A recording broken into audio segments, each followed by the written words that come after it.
Alhamdulillah, Alhamdulillahi nahmaduhu wa nasta'inuhu wa nastaghfiruh wa nu'minu bihi wa natawakkalu alayhi wa na'udzu billahi min syururi anfusina wa min sayyiati a'malina may yahdihillahu fala mudhillalah wa may yudlilhu fala hadiyalah wa asyhadu an la ilaha illallah wahdahu la syarikalah wa asyhadu anna Muhammadan abduhu wa rasuluh.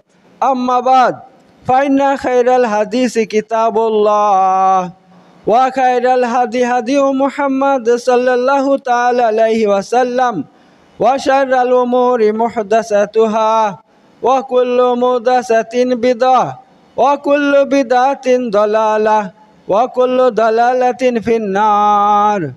Qala Allahu tabarak ta'ala fi kalamihil majid wal furqanil hamid wa qalatil yahudu laisatin nasaru ala syai'in wa qalatin nasaru laisatil yahudu ala syai'in wa hum yatlunal kitab kadzalika qala allazina la ya'lamuna misla qawlihim fallahu yahkumu bainahum yawmal qiyamah ফিমা কানু ফিহি ইয়াখতালিফুন। সাদাকাল্লাহুল আলিয়্যুল আযীম। তো আপনাদের সামনে সূরা বাকারা তাফসীর চলছে। তো এখানে আল্লাহ তাবারাক তাআলা ইসলামের আগে যে তিনটা ধর্ম ছিল দুনিয়ার মধ্যে তাদের কথা উল্লেখ করছেন আল্লাহ তাবারাক তাআলা। তাদের মধ্যে একটা হচ্ছে ইহুদি ধর্ম, ইহুদিদের ধর্ম, আর 2 নম্বর হচ্ছে খ্রিস্টানদের ধর্ম, আর 3 নম্বর হচ্ছে মূর্তি পূজকদের ধর্ম, যারা মূর্তি পূজা করে, অর্থাৎ মুশরিকদের ধর্ম। এই 3টা ধর্ম নিয়ে আলোচনা করছেন আল্লাহ তাআলা। এখন আল্লাহ বলছেন ওয়াকালাতিল ইয়াহুদু লাইসাতিন নাসারা আলা শাইইন।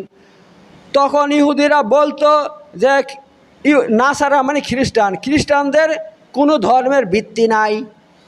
পক্ষান্তরে ওয়াকালাতিন নাসারা, আর খ্রিস্টানরা বলতো ইহুদিদের জন্য লাইসাতিল ইয়াহুদু আলা শাইইন, যে ইহুদিদের ধর্মের কোনো ভিত্তি নাই। তো ওয়াহুম ইয়াতলুনাল কিতাব, আল্লাহ বলছেন যে দেখো তারা এমন এমন কথা বলছে, এক অপরকে কি বলতো, অপবাদ দিত, বলতো আরে ইহুদি কোনো ধর্ম হইল। আবার যারা খ্রিস্টান তাদেরকে বলতো খ্রিস্টান কোনো ধর্ম হইল, কোনো ধর্মই নাই। তো এক ধর্মের লোক অন্য ধর্মের লোকদেরকে পরিষ্কার অস্বীকার করতো যে তাদের ধর্ম আমরা মানি না, তাদের কোনো ধর্মই নাই। ঠিক আছে। তো আল্লাহ তাআলা এখানে বলছেন ওহুম ইয়াতলুনাল কিতাব, অথচ উভয় ধর্মের মানুষ কী করত, তারা কিতাব পাঠ করত। অর্থাৎ এই 2টা ধর্ম তখন আল্লাহর পক্ষ থেকে এসেছিল। হযরত মুসা আলাইহিস সালামের মাধ্যমে ইহুদিদের কাছে তৌরাত কিতাব এসেছিল। তো ইহুদিরা কী করত, ওরা ধার্মিক মানুষ, তাদের আলেম ওলামারা কি করত, এই তৌরাত কিতাব পাঠ করত।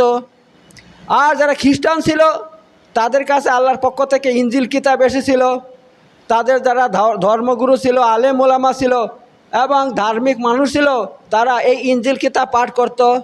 এত আল্লাহ তাআলা বলছেন অথচ তারা এক ধর্মের লোক অন্য ধর্মের লোকদেরকে এভাবে তাদের ধর্ম নিয়ে আঘাত করছে, মানছে না, তাদের ধর্মকে কেউ মানছে না। এভাবে আল্লাহ তাআলা বলছেন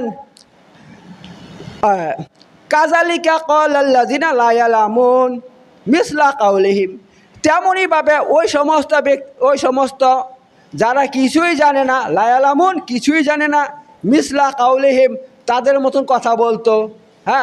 এটা কাদের জন্য বলছেন, ওই মূর্তি পূজকদের জন্য, যে তারা কিছুই জানে না। কেন? এই যে মূর্তি পূজক আছে বর্তমানে এই আমাদের দেশের মধ্যে তাদের সংখ্যা বেশি আছে, তাদের নিকট আল্লাহর পক্ষ থেকে কোনো নবী আসে নাই, রসুল আসে নাই। হিন্দুদের কাছে কোনো নবী আসে নাই, রসুল আসে নাই, তাহলে তারা আল্লাহ সম্পর্কে জানবে কী করে? আল্লাহ সম্পর্কে বিস্তারিত তথ্য জানবে কী করে? কিছুই জানবে না, ওদের কাছে নবী রসুল আসে নাই। তাই আল্লাহ তাআলা বলছেন তাদের যারা কিছুই জানে না তারা তাদের মতন কথা বলতো। অর্থাৎ তারা কি বলতো, যে আমাদের ধর্ম সবচেয়ে সেরা ধর্ম, যে আমাদের ধর্ম সেরা ধর্ম। এভাবে প্রতিটা জাতি নিজের ধর্ম নয়, নিজের জাতিদেরকে সেরা বলতো। খ্রিস্টানরা বলতো আমরা দুনিয়ার সেরা জাতি, ইহুদিরা বলতো আমরা দুনিয়ার সেরা জাতি, যারা মূর্তি পূজক তারা বলে দুনিয়ার সেরা জাতি আমরা, নিজেদেরকে সেরা জাতি বলতো। আর শুধু এখানে শেষ নয়, তখন ইহুদি খ্রিস্টানের মধ্যে বড় বড় দাঙ্গা লেগে থাকতো, মারামারি কাটাকাটি হইতো। যখন ইহুদিরা হযরত জাকারিয়া আলাইহিস সালামকে হত্যা করলো, তখন বিশ্বের সমস্ত খ্রিস্টানরা রেগে যায় ইহুদিদের উপরে, যার ফলে তখন দেখা যায় ইউরোপ জুড়ে বিরাট দাঙ্গা। সেখানে ইহুদিদেরকে যেখানে পেত খ্রিস্টানরা সেখানে মারত, জবাই করত, হত্যা করত। সেই তখন থেকে নিয়ে আল্লাহ নবী সাল্লামের যুগ পর্যন্ত এরকম মার দাঙ্গা ইহুদি খ্রিস্টানে লেগেই ছিল। এমনকি আল্লাহ নবী সাল্লামের যুগের কিছুদিন আগ পর্যন্ত এই আপনার খ্রিস্টানরা ইহুদিদের উপরে এমন রেগে যায় যে আপনার ইরাকের মধ্যে একটা মূর্তি পূজক রাজা ছিল। ওই মূর্তি পূজক রাজার সাহায্য নিয়ে সমস্ত খ্রিস্টানরা ইহুদিদের উপরে ঝাঁপিয়ে পড়ে এবং ইহুদিদেরকে একদম চারিদিক থেকে কচুকাটা করে দেয়, যার ফলে ইহুদিদের শক্তি সব দিক থেকে একদম কমে যায়। শুধু ইহুদিদেরকে মারে না, তাদের ধর্মগ্রন্থ তৌরাতকে তারা আগুনে জ্বালিয়ে দেয়, পুড়িয়ে দেয়। এভাবে ইহুদিদেরকে খ্রিস্টানরা কী করতো, এভাবে হত্যা করতো, মারতো এভাবে। তখন এমন ইহুদি খ্রিস্টানের মধ্যে মার দাঙ্গা লেগেই থাকতো, ঠিক আছে। কিন্তু যখন ইসলাম চলে এসেছে, ইসলাম আসার পরে কি হইলো, এই ধর্মগুলো, এই তিনটা ধর্ম ইসলামের পিছনে লেগে যায়। হ্যাঁ, কি ইহুদি বলেন, কি খ্রিস্টান বলেন, আর কি মূর্তি পূজক বলেন, হিন্দু বলেন, সবাই ইসলামের পিছনে। ইসলামকে কেউ দেখতে পারে না। তো আল্লাহ তাআলা এই কথাগুলো কেন বলছেন? মুসলমানদেরকে সতর্ক করার জন্য বলছেন যে দেখো হে মুসলমান জাতি, তোমরা ওদের মতন হবে না, ইহুদিদের মতো হবে না, খ্রিস্টানদের মতন হবে না। আর যারা মূর্তি পূজক আছে, সনাতনী বলে নিজেদেরকে, ওদের মতন হবে না। কেন হবে না? ওরা শুধু নিজের জাতি দেখে যে হ্যাঁ আমি খ্রিস্টান, আমরা ইহুদি, আমরা হিন্দু, এই সেই জাতি দেখে, কিন্তু তারা কখনো এটা দেখে না যে উপরওয়ালা কি করলে খুশি হয়, আল্লাহ তাআলা কি কাজ করলে, কি আমল করলে খুশি হয়, কিভাবে আল্লাহকে পাওয়া যায়, আল্লাহকে খুশি করে কিভাবে জান্নাতে যাব, সেই রাস্তা তারা তালাশ করে না, সেই পথ মতের তারা চেষ্টা করে না। তারা শুধু কি করে, ও এতে খুশি থাকে যে আমরা খ্রিস্টান, এতে খুশি থাকে আমরা ইহুদি, এতে খুশি থাকে আমরা হিন্দু, বাস তাহলে আমরা জান্নাতে চলে যাব, স্বর্গে চলে যাব। কিন্তু আল্লাহ বলছে কখনো না। হে মুসলমানেরা, তোমরা এমন হয়ে যেও না যে আমরা মুসলমান, আমরা জান্নাতে চলে যাব। হ্যাঁ, অথবা মুসলমানের সন্তান, আমি পীরের সন্তান, আমি আলেমের সন্তান, আমি জান্নাতে চলে যাব। তো তোমরা এদের মতো এমন পথভ্রষ্ট হওয়ার চেষ্টা করবে না। কেন? জান্নাতে যেতে হলে একমাত্র কী করতে হবে?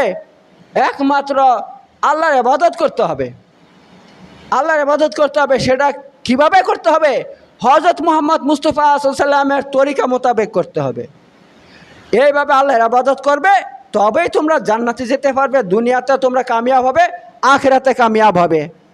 এই পথ বাদ দিয়ে যদি শুধু মনে করো এই জাতীয়তাবাদের ভিত্তিতে জান্নাতে যাবে, কখনো সম্ভব নয়। খ্রিস্টানরা কি বলে, শুধু খ্রিস্টান হয়ে যাও, বাস খ্রিস্টান হয়ে মরো, তুমি জান্নাতে চলে যাবে। আল্লাহ বলছে কখনো না। হে মুসলমানরা, তোমরা তাদের মতন পথভ্রষ্ট হয়ে যেও না। হ্যাঁ, তোমরা বলিও না যে হ্যাঁ মুসলমান হলে জান্নাতে চলে যাবে না, মুসলমান হলে জান্নাতে কখনো যাবে না। তোমাদেরকে আমল করতে হবে, আল্লাহকে রাজি করতে হবে। কী কাজ করলে আল্লাহ রাজি হবে, খুশি হবে, সেই কাজগুলো জানো এবং সেইগুলো করে তোমরা কি করো, জান্নাতে যাওয়ার চেষ্টা করো। তাছাড়া তোমরা এভাবে ওদের মতন হয়ে যেও না। তো আল্লাহ তাআলা এখানে কি বলছেন? এখানে বলছেন ফাল্লা ইয়াহকুমু বাইনাহুম ইয়াওমাল কিয়ামা। আল্লাহ তাআলা কিয়ামতের দিন এই সমস্ত তিনটা যে জাতি আছে তাদের মধ্যে ফয়সালা করবেন। ফিমা কানু ফি ইখতালিফুন, যে বিষয়ে তারা কি করছে, মতবিরোধ তৈরি করেছে। আল্লাহ তাদেরকে কিয়ামতের দিন দেখে নিবে। অতএব তোমরা ওদের দিকে তাকায়ও না। আল্লাহ বলছে মুসলমানদেরকে, তোমরা এই সমস্ত জাতির দিকে তাকাবা না, ওদেরকে দেখবা না, তোমরা চোখ বন্ধ করে একমাত্র কী করো? আল্লাহর ইবাদত করার চেষ্টা করো। একমাত্র দুনিয়াতে আখিরাতে কামিয়াব হইতে হলে আল্লাহর ইবাদত করতে হবে, তবেই তুমি আল্লাহর কাছে প্রিয় হবা। আর যারা আল্লাহর প্রিয় হবে তারাই জান্নাতে যাবে, তাছাড়া অন্যভাবে জান্নাতে কেউ যেতে পারবে না। এই কথা আল্লাহ এখানে বলে দিচ্ছেন স্পষ্ট করে। এবার সামনের আয়াতে আল্লাহ বলছেন, ওয়ামান আজলামু মিম্মান মানা মাসাজিদাল্লাহ আইয়ুযকারা ফিহা ইসমুহু ওয়া সাফি খারাবিহা উলাইকা মা কানা লাহুম আইয়াদখুলুহা ইল্লা খাইফিন লাহুম ফিদ দুনিয়া খিজিয়ুন ওয়া লাহুম ফিল আখিরাতি আযাবুন আযীম। এখানে দেখুন আল্লাহ তাআলা পরিষ্কার করে বলছেন, এই পৃথিবীর মধ্যে একমাত্র আল্লাহর কাছে প্রিয় হচ্ছে আল্লাহর ঘর মসজিদ। আল্লাহর ঘর মসজিদ আল্লাহর কাছে সব থেকে প্রিয় জায়গা। আর এই মসজিদের মধ্যে যারা প্রবেশ করে আল্লাহকে স্মরণ করার জন্য, আল্লাহর কাছে তারা সব থেকে প্রিয়, আল্লাহর কাছে তারা সব থেকে প্রিয়। অতএব আল্লাহ বলছেন যে ওয়ামান আজলামু, এবং তার থেকে বড় জালেম, সব থেকে বড় জালেম কে আছে? তার থেকে সবচেয়ে বড় জালেম কে আছে? যে মাম মানা মাসাজিদ আল্লাহ ইউযকারা ফিহা, যে আল্লাহর ঘরে প্রবেশ করে তার নাম স্মরণ করার থেকে যারা মানা করে। ঠিক আছে, যারা আল্লাহর ঘরে মানুষকে প্রবেশ করতে দেয় না, আল্লাহর ঘরে প্রবেশ করে আল্লাহর ইবাদত করবে, আল্লাহর গুণগান করবে, আল্লাহর জিকির করবে, তার থেকে মানা করে, নিষেধ করে, তো ওই ব্যক্তি থেকে বড় জালেম এই দুনিয়াতে আর কেউ নাই। আল্লাহ বলছে এখানে কেউ নাই। আর কি? ওয়া সাফি খারাবিহা, অথবা যে আল্লাহর ঘরকে ধ্বংস করার চেষ্টা করে, তার থেকে বড় জালেম কেউ নাই দুনিয়ার মধ্যে। তো আল্লাহ বলে দিয়েছেন, উলাইকা মা কানা লাহুম আইয়াদখুলুহা ইল্লা খাইফিন, যার ফলে কি হয়? যারা মসজিদে প্রবেশ করতে চায় তাদেরকে ভয়ে ভয়ে মসজিদে প্রবেশ করতে হয়, ভয়ে ভয়ে প্রবেশ করে। এমন পরিস্থিতি তৈরি করে দিয়েছে যে আল্লাহর ঘরে শান্তির সঙ্গে প্রবেশ করবে, আল্লাহর ইবাদত করবে, সেটা ওরা করতে পারছে না। মসজিদে প্রবেশ করলে তাদেরকে ভয় লাগে, কখন চলে আসবে, কখন গুলি করে চলে দিয়ে যাবে, কখন মেরে দেবে, কখন বম মেরে দেবে, কি করবে, এই ভয়ে ভয়ে তারা মসজিদে প্রবেশ করে। তো আল্লাহ তাআলা বলছেন, লাহুম ফিদ দুনিয়া খিজিয়ুন, লাহুম ফিদ দুনিয়া খিজিয়ুন, যারা এমন করবে, এরকম জালেমদের জন্য দুনিয়ার জীবনের মধ্যে লাঞ্ছনা গঞ্জনা আমি করে দেব। আল্লাহ তাআলা দুনিয়ার জীবনে লাঞ্ছনা গঞ্জনা করে দেব। ওয়া লাহুম ফিল আখিরাতি আযাবুন আযীম, আর আখিরাতের মধ্যে তাদের জন্য সব থেকে বড় আযাবের ব্যবস্থা করব, আল্লাহ বলে দিয়েছে। বুঝতে পারছেন? তা এবার কথা হচ্ছে, মসজিদে মানুষকে ইবাদত করতে বাধা দেওয়ার অনেক রাস্তা আছে। এক নম্বর হচ্ছে সরাসরি বাধা দেওয়া, না তুমি মসজিদে যেতে পারবে না, না তোমাদেরকে মসজিদে যেতে দেবো না, নামাজ পড়তে দিব না, আজান দিতে দেব না, এইভাবে সরাসরি বাধা দেওয়া। যারা সরাসরিভাবে বাধা দেবে তারা আল্লাহর নিকট এই দুনিয়ার মধ্যে সবথেকে বড় জালেম, সবথেকে বড় জালেম। এবং তাদের শাস্তির কথা আল্লাহ বলে দিয়েছে যে তাদেরকে ছাড়া হবে না, তাদেরকে দুনিয়ার মধ্যে কি শাস্তি দিবেন? খিজিয়ুন, খিজিয়ুন মানে হচ্ছে আপনার অপমান, লাঞ্ছনা গঞ্জনা।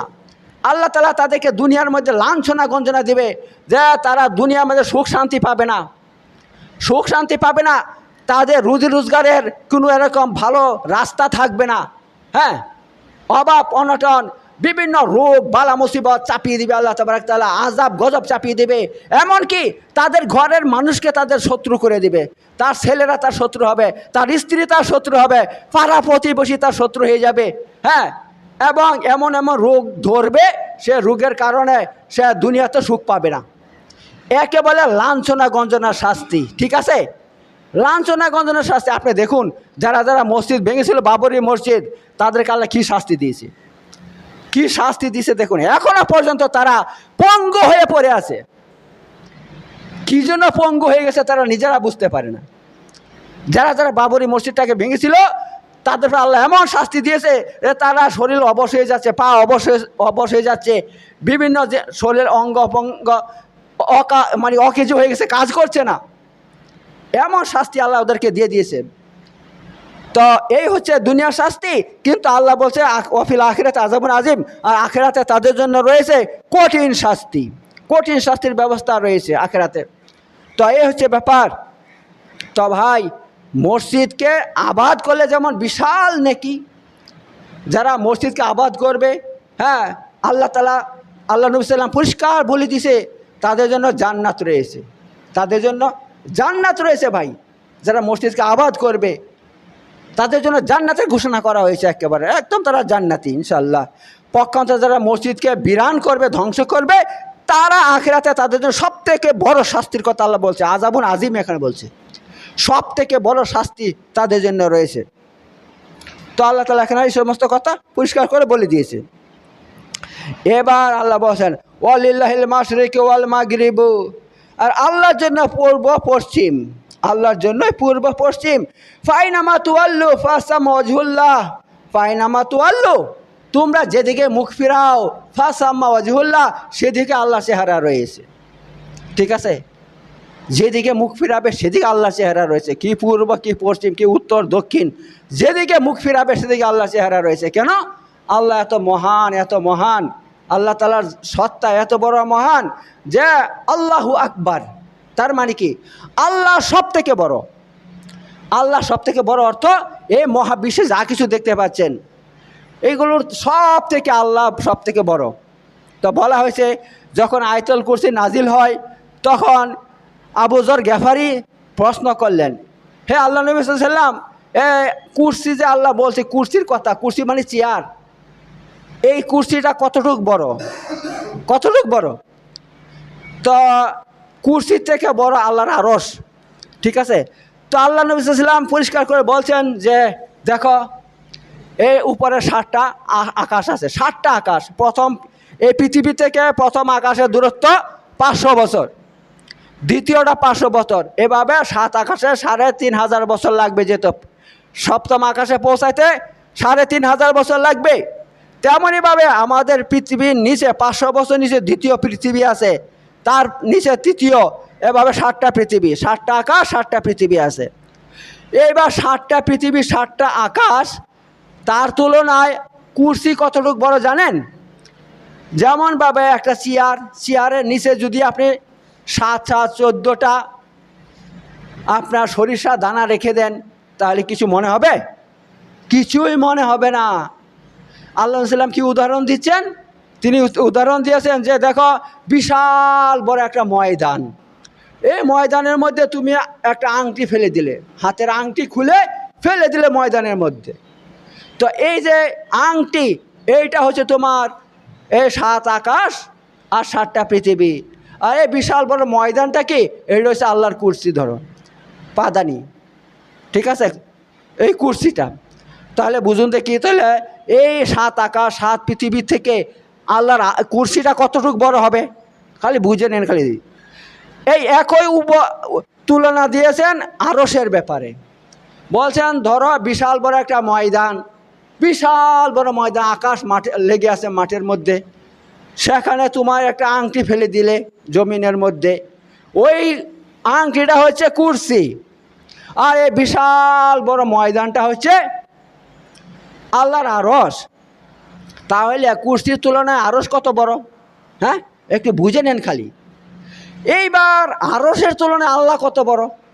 হাদিসের মধ্যে পরিষ্কার এসেছে, পরিষ্কার এসেছে। আল্লাহ নবী সাল্লাল্লাহু আলাইহি ওয়াসাল্লাম বলছেন যে আল্লাহর ভারে আরশটা কেচের মেচের আওয়াজ করে, যেমনভাবে একটা উটের উপর একটা কাঠের হাওদা বসায় আরবের লোকেরা। হ্যাঁ, কারণ আরবে তো আপনার তখন এরকম পাকা রাস্তা ছিল না, আর সব আরব মরুভূমি, গোটা আরব মরুভূমি, বালি, আপনি পা দিবেন পা জ্বলে যাবে, এত উট দিয়ে সফর করতো। উটের উপর একটা হাওদা বসিয়ে দিত কাঠের, তার মধ্যে 4-5 জন বসতো, আর উট যাইতো আর ক্যাচের মেচের করে আওয়াজ করতো সে হাওদাটা। তো আল্লাহ নবী সাল্লাম এই উদাহরণ দিয়েছেন যে আল্লাহর ভারে এত বড় আরশটা ক্যাচের মেচের করে আওয়াজ করে। আল্লাহু আকবার।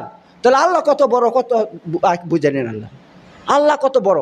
হ্যাঁ, তো এখানে আল্লাহ তাআলা পরিষ্কার বলে দিয়েছেন ওয়ালিল্লাহিল মাশরিক ওয়াল মাগরিব ফাইনামা তুওয়াল্লু ফাসাম্মা ওয়াজহুল্লাহ, যে আল্লাহর জন্য পূর্ব এবং পশ্চিম, এটা তোমরা যেদিকে মুখ ফিরাও ফাসাম্মা ওয়াজহুল্লাহ, সেদিকে আল্লাহর চেহারা রয়েছে, সেদিকে আল্লাহর চেহারা রয়েছে। আল্লাহু আকবার। তো এখান থেকে স্পষ্ট হয়ে গেছে ভাই, যারা বলে আল্লাহ নিরাকার, না ভাই মিথ্যা কথা, এটা আল্লাহ নিরাকার নয়। আল্লাহ নিজে এখানে বলছেন আল্লাহর চেহারা আছে। হ্যাঁ, তারপরে আপনার সূরা ইয়ার মধ্যে, আপনার সূরা তওবার মধ্যে আল্লাহ বলছে আল্লাহর হাত রয়েছে। তারপরে আপনার সূরা কলমের মধ্যে আল্লাহ বলছে আল্লাহর পা রয়েছে। আল্লাহ তাআলার অঙ্গ প্রত্যঙ্গ রয়েছে, আল্লাহ বলছেন, আমরা তারপর ঈমান এনেছি। কিন্তু আমরা এটা কখনো বলবো না আল্লাহ কার মতন দেখতে, আল্লাহ কিরকম। কারণ আল্লাহ কোরআনের মধ্যে কথা বলে দিয়েছেন লাইসা কামিসলি শাই, আল্লাহর মতন কেউ নাই। আল্লাহ সব কিছু আছে, কিন্তু তাই বলে আল্লাহ আমাদের সৃষ্টি যে মাখলুক আছে তাদের মতন নয়।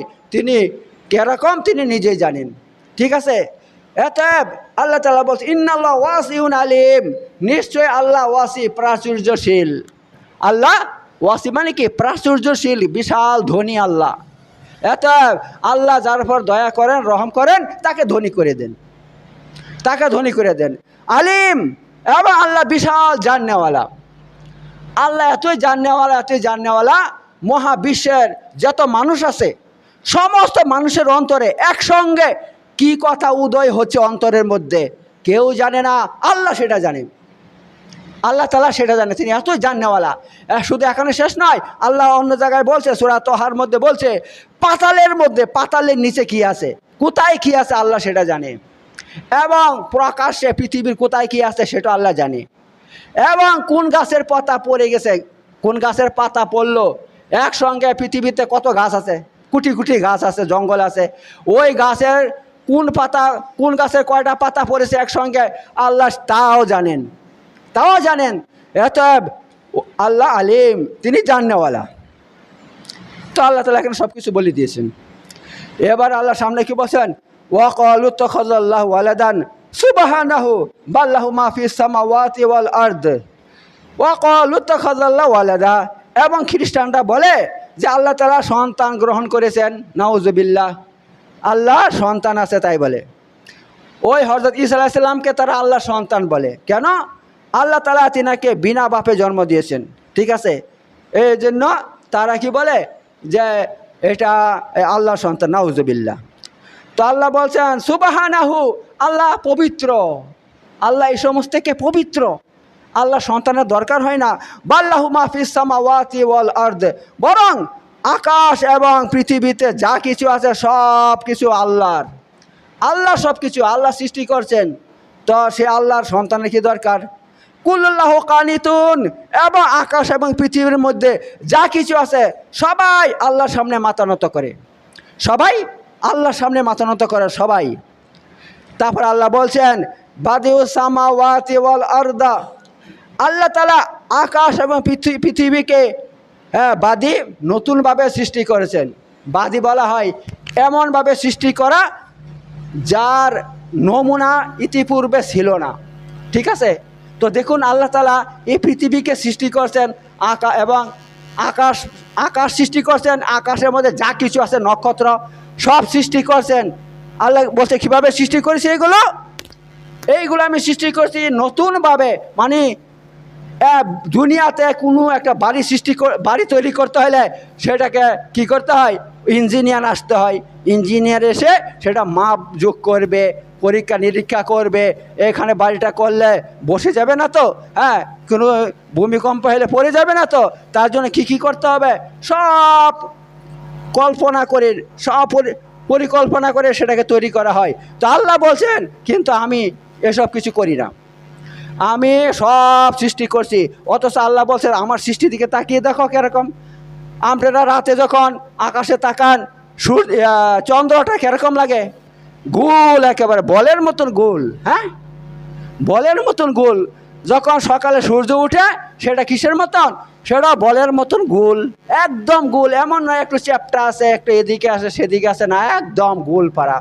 তো আল্লাহ তাআলা এত বড় বিশাল একটা চাঁদ তৈরি করেছেন, সেটা মানে এমন না একটা গ্রামের মতন, বরং এত বিশাল বড় যে সেটা আমার কয়েকটা দেশ, ভারতবর্ষ থেকে অনেক বড় কয়েকটা দেশ নিয়ে যতটুকু এলাকা হবে তার থেকে বড় এলাকা, আর সেটাকে গোল করে সৃষ্টি করছেন আল্লাহ তাবারাক তাআলা। ঠিক আছে? তো এভাবে আল্লাহ বলছেন প্রতিটা জিনিস, আকাশ এবং পৃথিবী, তাতে যত গ্রহ নক্ষত্র আছে, এইগুলোকে আমি এভাবে নতুনভাবে সৃষ্টি করেছি। আর শুনো কিভাবে সৃষ্টি করেছি, তার জন্য আমাকে পরিশ্রম করতে হয় না। আল্লাহ কি বলছেন? পরিশ্রম করতে হয় না, আমাকে কাজ করতে হয় না, আমাকে বানাইতে হয় না যে আমি কোনো পদার্থ দিয়ে বানিয়ে সেটাকে তৈরি করব, তা করতে হয় না। কি করতে হয়?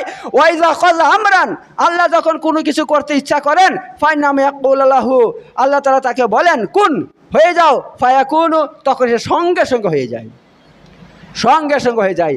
অতএব আল্লাহ তাআলা এই যে পৃথিবী সৃষ্টি করছেন, আকাশ সৃষ্টি করছেন, গ্রহ নক্ষত্র সৃষ্টি করছেন, সেইগুলো কিভাবে সৃষ্টি করছেন? আল্লাহ বলছে হয়ে যাও, পৃথিবী হয়ে যাও, বলেছেন, সঙ্গে সঙ্গে পৃথিবী হয়ে গিয়েছে। বলছে আকাশ হয়ে যাও, সঙ্গে সঙ্গে আকাশ হয়ে গিয়েছে। এভাবে মহাবিশ্বের সব কিছু আল্লাহ তাআলা তাদেরকে হুকুম দিয়েছেন, সঙ্গে সঙ্গে তারা হয়ে গিয়েছে। তার জন্য আল্লাহকে বাড়তি কিছু করতে হয়নি, খালি হুকুম, বাস আল্লাহ হুকুম দিয়েছেন, সেটা হয়ে গিয়েছে। এই হচ্ছে ব্যাপার।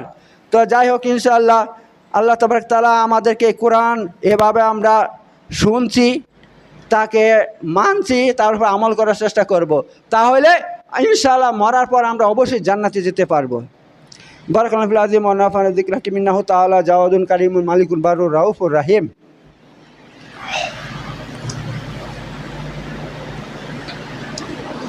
ওয়া আখিরু দাওয়ানা আলহামদুলিল্লাহি রাব্বিল আলামিন। ইন্নাল্লাহা ইয়া'মুরু বিল আদলি ওয়াল ইহসান ওয়া যিল কুরবানি ওয়াল ফাহশাই ওয়াল মুনকারি ওয়াল বাগি ইয়া'iযুকুম লা'আল্লাকুম তাযাক্কারুন ওয়াযকুরুল্লাহা ইয়াযকুরকুম ওয়াশকুরু আলা নি'আমিহি ওয়া যিকরুল্লাহি আকবার ওয়া লা তাসনাউন। সাদাকাল্লাহুল আলিয়্যুল আযীম।